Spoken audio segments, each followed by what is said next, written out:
Good morning, everyone. May I first of all welcome to the first event of the day. May I just first apologize.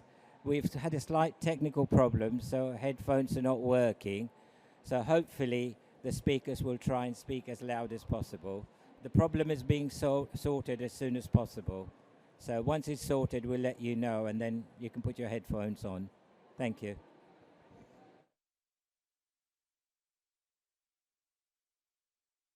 Can everybody hear me? Sort of okay. Okay. This is not good because I've just been at another conference and my voice is slightly going, so I'll do my best, but just give me a wave if you can't hear from the back especially. Thank you for coming to this session. My name is Grace and I'll be moderating this session. I'm the UK Public Affairs Lead at the Institute of Export and International Trade. And essentially what that means is I spend most of my time nagging political stakeholders to try and change trade policy and working with our members to find out what their barriers are to international trade and particularly e-commerce. The Chartered Institute's purpose is to empower organisations and equip individuals with the expertise to trade effectively, competitively and sustainably, and we're established in 1935 to do that and to take forward training and resources for businesses.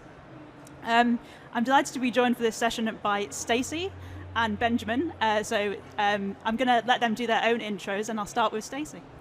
Hi, good morning. Can you hear? Yes, great, excellent. Ish, good for concentration. My name is Stacey van den Aardweg. I am the Director of Fulfillment by Amazon at Amazon.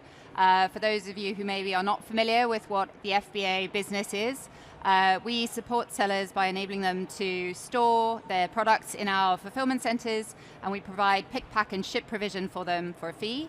And in return, they benefit from Prime enablement and really super fast delivery times to our customers, which helps to grow their businesses and helps them to concentrate on making great products, thinking about their pricing and marketing strategies, and how they think about expansion as well, which I'm excited to talk about today. I also run a team that is focused on helping UK and European sellers to sell globally, so into Europe and across into the US as our two priority focus areas. And so we've spent a lot of time innovating with logistics solutions and tools that help sellers, and I look forward to unpacking those in a bit more detail today. Thanks, Stacey. And Benjamin. Yes, and so I'm Benjamin, as we say in French. As you can hear with my weird accent, I'm French. So if you don't understand me, it's not just the mics, it's also my accent. So I'm leading the Northern Europe partnership team at Shopify. I've been doing that for the last 2 years. Shopify is like a platform, a commerce platform, where our mission is to make commerce better for everyone. My role is to manage the ecosystem of partners we have around us, and we have like thousands of partners. I'm doing that in the Northern Europe region, which is a weird one at Shopify. We have Benelux, Nordics, UKI, but we also have Africa, Central Eastern Europe, and Middle East.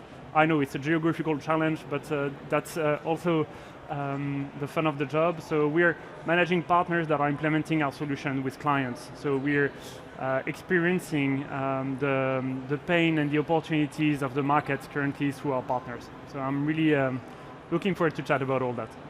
Thank you so much. And these guys, as you can hear, are real experts, and we're looking forward to getting into the 4 C's of how businesses can expand their e-commerce growth.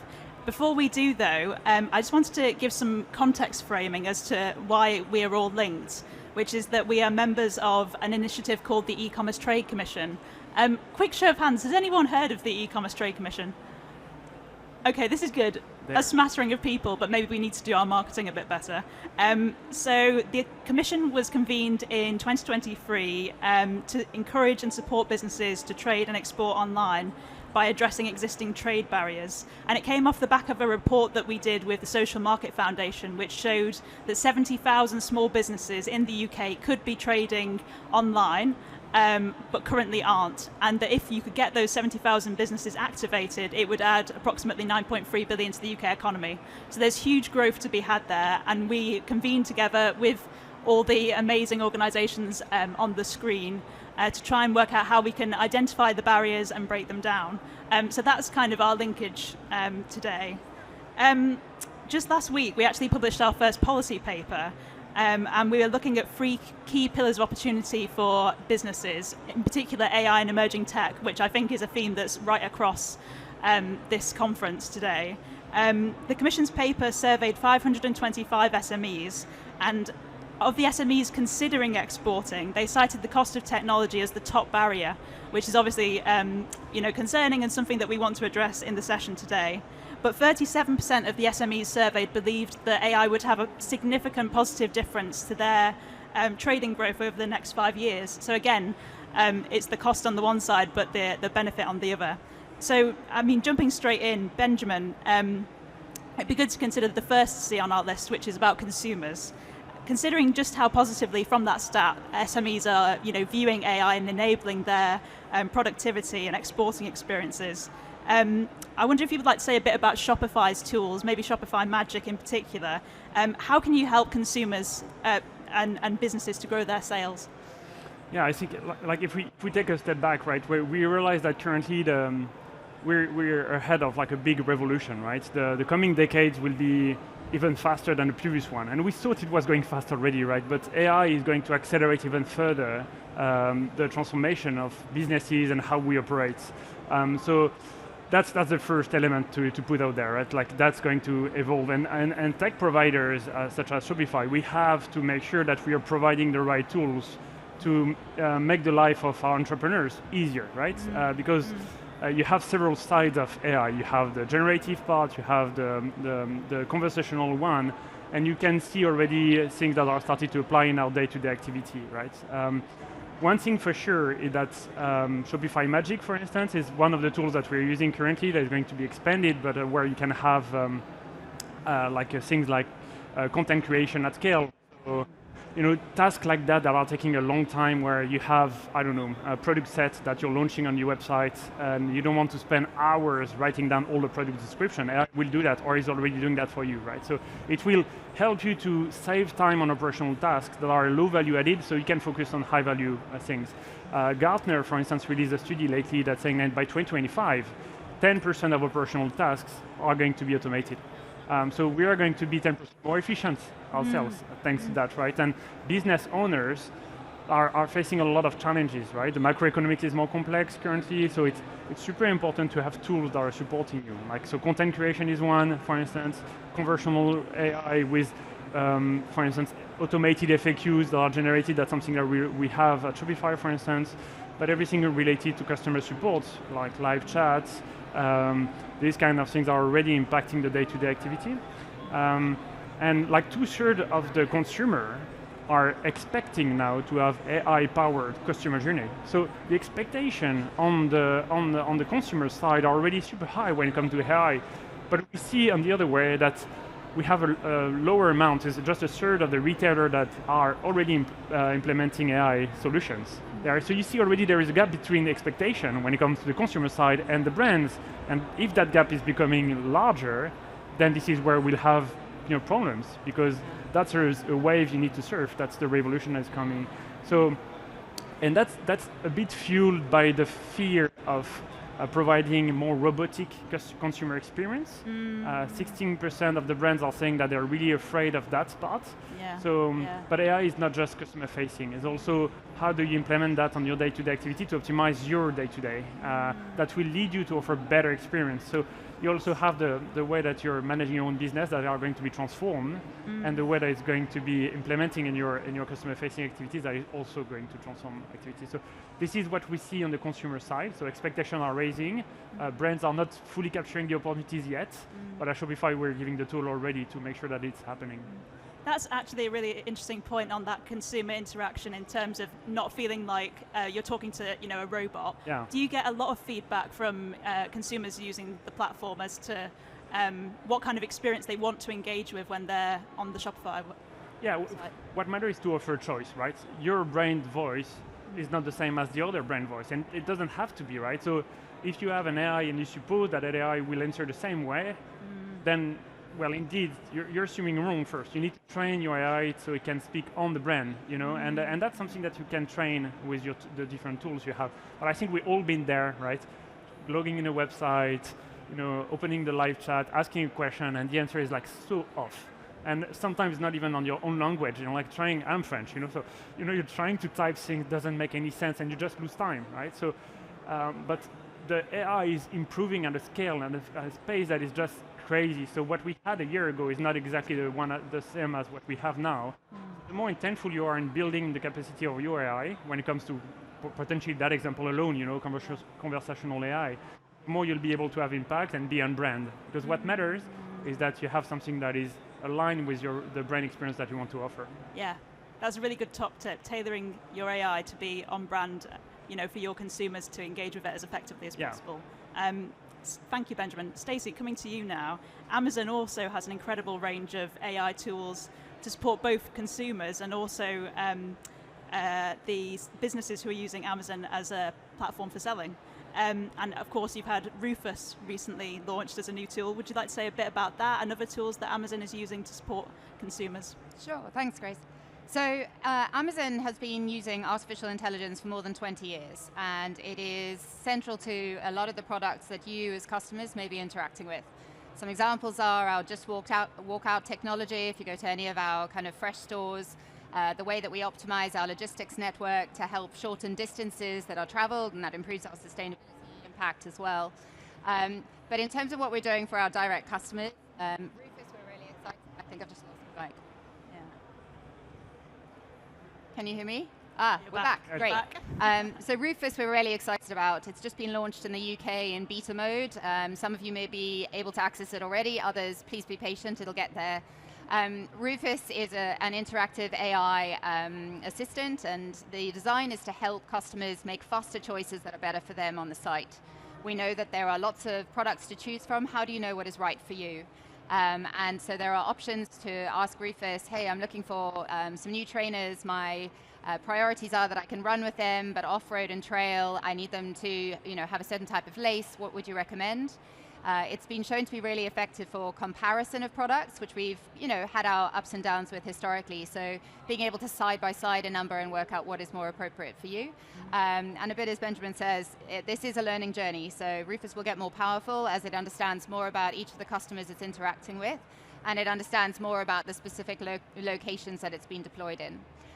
For the sellers that I work with, we've started to do a lot of simplification of things like their listings and product detail pages using AI. So we now have a tool that in a click of a button you can enhance your product detail page listing by also accessing what information you have on your direct-to-consumer websites and what's available more broadly on the web. And that saves time and obviously leaves you the space to go and focus on the things that will really help to grow and amplify the impact of your business as a whole. And then I'm really excited about some of what we're doing on accessibility. We've got a great product called iGaze. For any of you who use Fire tablets, what iGaze is, I've lost it again. Hello, in and out, bear with me. iGaze is designed to help those with speech and physical impairments interact with technology using their eyes, and they can make selections on their tablet just watching their retinas moving, which I think is a really nice way to provide additional access and usability to more of our customers in a more friendly way. That's really interesting, Stacey, and I need some new trainers myself, so maybe I'll use that tool and get something quite personalised. Just as a follow-up question, where do you see Amazon going with AI in the future? Obviously, Rufus seems like a really intelligent tool, and as you say, it will only grow as it learns more. But are there any future plans for new tools coming up, or is that the main one at the moment? So we have a pipeline which we're really excited about, and a lot of the experimentation which we're doing is around how we can use the power of the knowledge base that we have in terms of making complicated things easier by sharing that information in a nicely packaged way. How could we apply that to different customer problems? What we don't want to use is AI for AI's sake and build tools that aren't useful. We work backwards from a customer need or problem set, and we think very carefully about what would be most effective. Simplification, reduction of cost are the two areas that we're focused on most at the moment. Amazing, thank you. And Benjamin, the advance of AI and emerging technologies, as we've just heard, has some huge opportunities and implications for businesses and consumers alike. But cost, the second C we're looking at today, can be a real cause for concern for small businesses as they're looking to expand. And as I mentioned earlier, in our commission paper a couple of weeks ago, 35% of SMEs considering exporting cited cost of technology investment as their top sort of mental barrier. What are your thoughts on that stat? And also, where do you see businesses having opportunities to save cost as they embrace trade tech going forward? Yeah, so one important metric that we're using in our industry is the TCO, the total cost of ownership, right? And that topic has been one that has been like way more important now than what it was a few years back potentially, right? Especially with the macroeconomics. So we are seeing two main elements on the decision-making process, like cost is one and time to market is another one. And somehow they are both connected, right? If you're not time to market, your cost increases, right? So we're seeing indeed that the brands that are successful are the brands that are rationalizing their investments with a return on investment kind of approach, right? So, but you can't just base that on what has been the past, but also what is coming ahead, right? So innovation is the part that you need to include in your thinking process when it comes to cost, right? So if you're working with a platform that is a commerce platform that is not innovating, well, you might not have a problem now, but you'll have down the line, especially when we know that the next decade is going to be like a running one. It's going to be so fast that you need to have a partner, like a platform that is supporting that innovation at pace. Like Shopify has invested $2 billion last year just on research and development. So we're shipping features every day, and that's something that differentiates us from the competition, right? So innovation is a key component of the cost, right? And to come back to the total cost of ownership, Shopify has the lowest in the market. Because what we believe is that we need to give the tools to everyone. Our mission is to make commerce better for everyone, right? Indeed, we have enterprise merchants, and we have the guys that just want to launch a t-shirt company on the side of the street, right? We have like that large panel of businesses, but we want everyone to be able to have the right tools. For instance, we have this afternoon a talk with Dermalogica, that is a multinational company, and those guys, they were having quite a large development team that costs a lot, right? And they had to rationalize their investments. Well, by moving to Shopify, they were able to reduce that cost. We saw, for instance, another brand that I love, that is Daniel Wellington, that's been migrating from a competitive platform to Shopify. In a year one, they save 500K. So that 500K is not just saving, it's capacity to invest. It's capacity to put like in marketing, to deploy revenue, right? So that's one key element, but also you have to have a platform that is converting, right? You have to have conversion, because if your platform is converting, let's say 1% less than another, at the end of the year, your turnover is 1% less, right? So that's a cost that you need to take into account as well, right? So, and Shopify, and it's not us that is saying that, it's the third-party providers that is saying that Shopify is the best converting platform on the planet. So low TCO, high conversion are two key elements there. Indeed, AI is also impacting that cost structure as well, because if you're 10% more efficient on your day-to-day activity, it means that you can focus your time on activities that are creating more value for your business. So what we do is we remove those tasks that are low value for you. For instance, we have competitive platform where you have to spend hours and hours on security patch, on updates, and that alone is such an important budget that you have to allocate. You don't have that with Shopify. Everything is bundled on Shopify, and everything, all the updates are coming along the way. So that reduces the cost you have. And it means that your team can focus, instead of maintaining the light on, in the current macroeconomic doesn't work anymore, right? You need to be investing your time into what's going to make the difference for the future. So maintaining light on is a way to secure your business, but it will not give you the runway to innovate and be forefront tomorrow. So those are the different elements of the cost structure we see at Shopify that are quite connected to down the line your performance. Yeah, really interesting. Stacey, have you got any thoughts on the cost challenges around innovation and that catch-22 of needing to innovate in order to stay competitive, but also having that cost challenge and working out where are you going to find the money?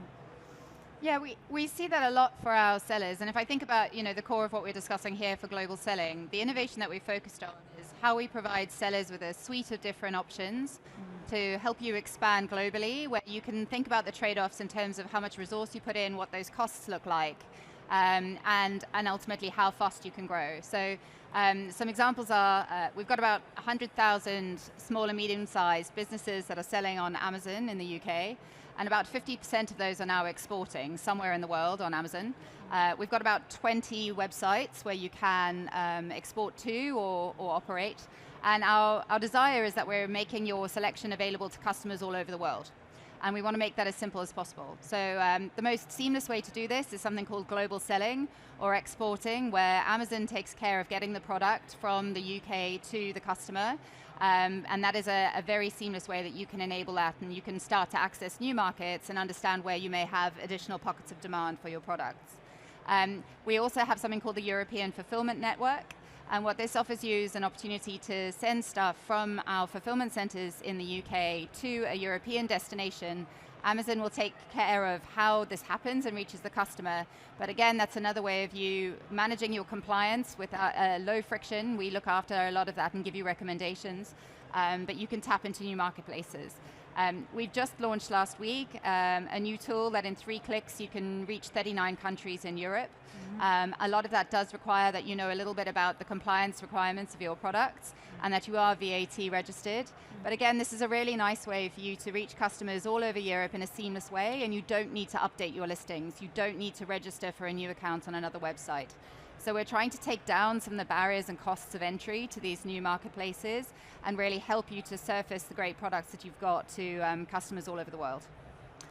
That's really helpful, and it sounds like a really amazing tool with those 39 countries, so do go and have a look at that.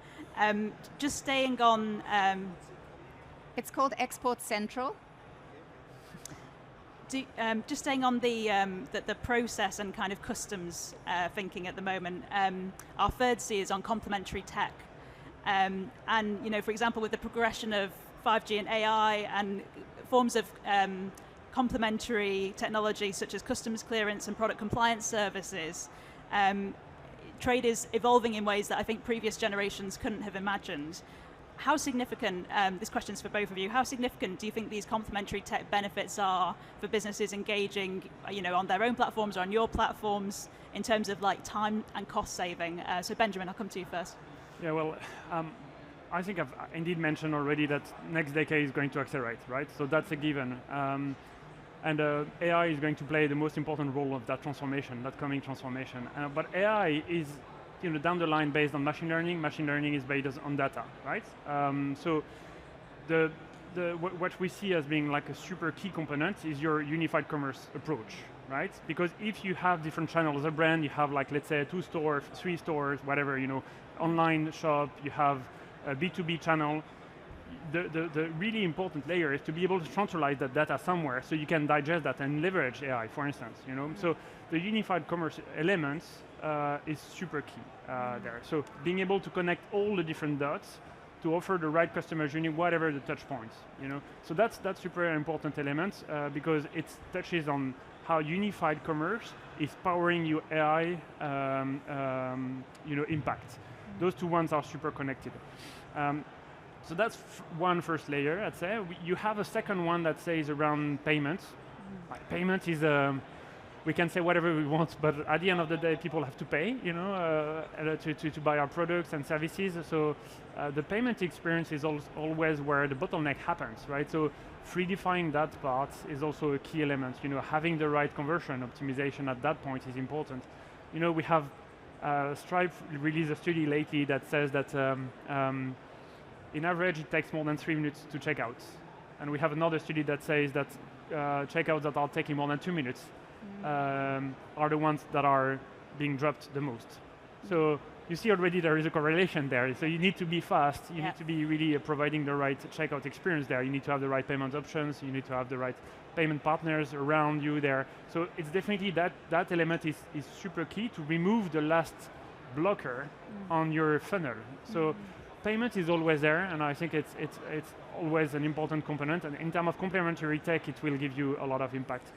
And I'm derailing a bit from your question, but I think it's super important to say I'm head of Northern Europe for the partnership layer. So I think you have always the technology element that is key, but service around it is also super important. Yes. You have around you partners that know how to apply those technologies to your day-to-day activities, and I think leveraging brains in a world where we're talking a lot of artificial brains is super important. So you have loads of partners around you, a lot of communities that can help you to see how to best impact your day-to-day activity, how to best set up your data sets, how to best set up your payment layer, for instance. So complementary tech has to be powered by human brain somehow, and we're lucky enough at Shopify to have an enormous ecosystem that is just amazing.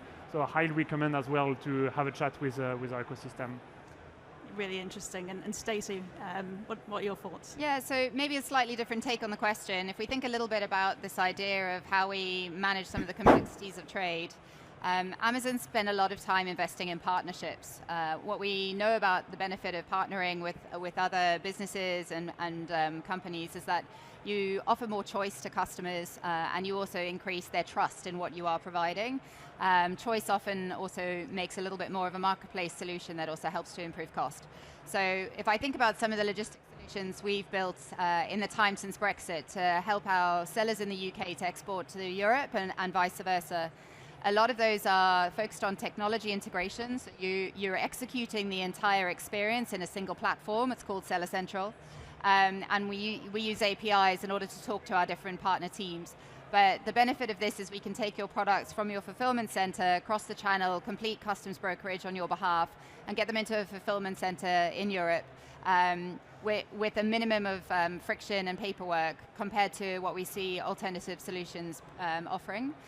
What it also does is it cuts down your transaction time because it reduces error at that customs border, where we know that sometimes that can add a lot of extra time. And faster time into fulfillment centers means faster time to buyability and faster time to customers. So we've got some really great partnerships with UPS. We work with Avask, which is a very well-known customs brokerage provider. And what that's doing is it's helping us to expand the knowledge that we can share with our sellers as well. So providing education and then the ability to do this has been shown to really help to drive growth for a lot of our sellers. Thanks, Stacey. I think there's a lot of opportunities there, and a lot of room for complementary tech to be of assistance in different business models going forward. I want to come to questions quite soon and allow enough time for that. But I'm just going to say a bit on the fourth C, which is maybe a slightly more negative one in some senses. It's cybersecurity.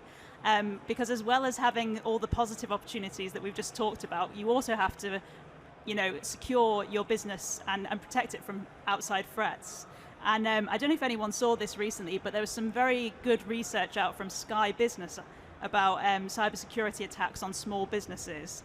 And it found that SMEs who haven't yet experienced a cybersecurity attack underestimate the financial impact of it on them by £85,000. So there's a lot of kind of ignorance of exactly how much impact financially a cybersecurity attack can have on a business. More businesses surveyed by Sky Business also found that they'd have to stop trading for 4 days if they experienced an attack which disabled their systems.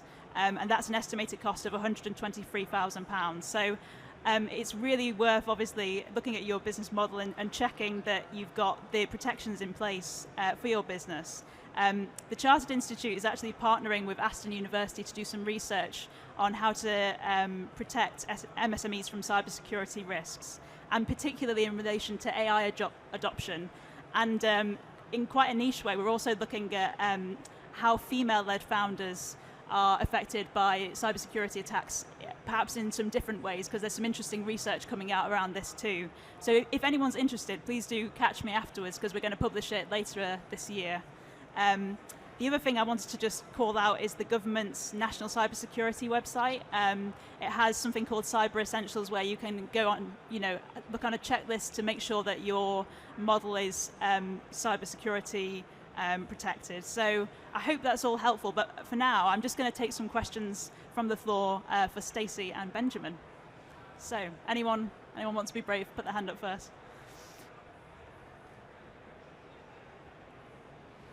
Cybersecurity is an important one. Yes, there we go.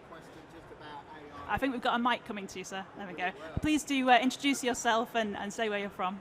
Okay, does this work? Yes, I think it does. Okay. Yeah. Technology show where the technology works. Fantastic. It helps. So you talked a lot about AI. Sorry, who are you from? I do apologise. I'm here with a trade magazine called Retail Technology Innovation Hub. Self-explanatory title. You talked a lot about AI, but obviously that can be flipped to be an attack vector as well.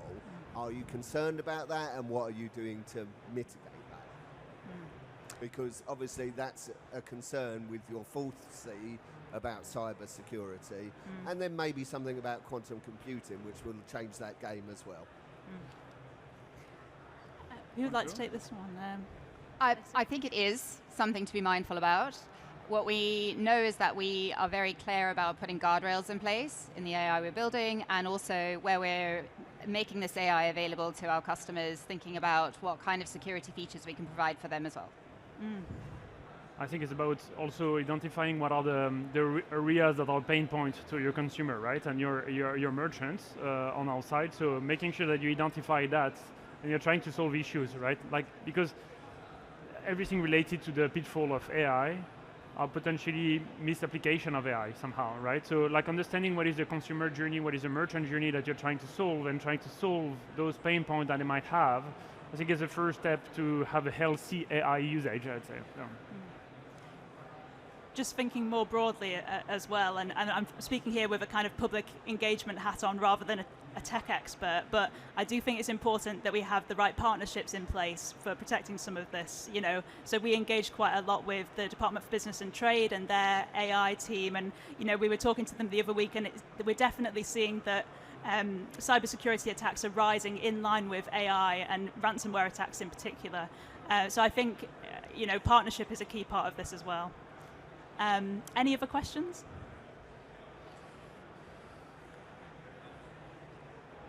No? In that case, I'm going to come to a kind of a top tips question, I think, from Benjamin and Stacey, because I think it'd be really good to leave everyone with an idea of what your top tips would be around e-commerce growth from the 4 C's that we've just looked at. If you had to summarize in one sentence your top tip for how businesses in the room can get ahead in e-commerce, maybe particularly through utilizing your platforms, what would it be? I can go first. So I would add a 5th C, particularly to those of you who are interested in expanding to Europe or to the US, and that is being really mindful of compliance. It's often overlooked in terms of the impact it can have, both from a complexity and cost perspective. And so it's really worth paying attention to some of the finer detail there about, you know, your trade compliance, product environmental compliance requirements, and what that means both for your growth potential, but also for some of the costs that you may not necessarily recognize that may impact you in the short or the longer term. Thanks, Stacey. And Benjamin? Yeah, I think I would add a 6th C's then, if you add a 5th one. I would say collective, right? It's a matter of, like you mentioned, partnership as being like a key component of the success. I do feel like partnership is indeed a super important element, both from a technology side as well from a human side and service level side. So I would say brands sometimes might feel a bit alone and lonely into these new areas of AI that are coming, and like, you know, it's great that we have those opportunities into events to chat about it, but when you're coming back tomorrow in front of your laptop, sometimes like, okay, what should I do then?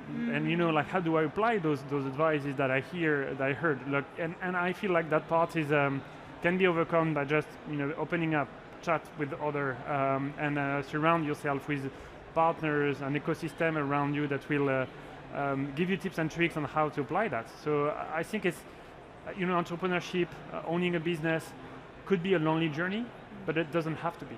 So I'd say, like, surround yourself with the folks that knows, and ask questions, because the biggest risks that we have in front of us is not to leverage that new revolution that is coming, that is called AI.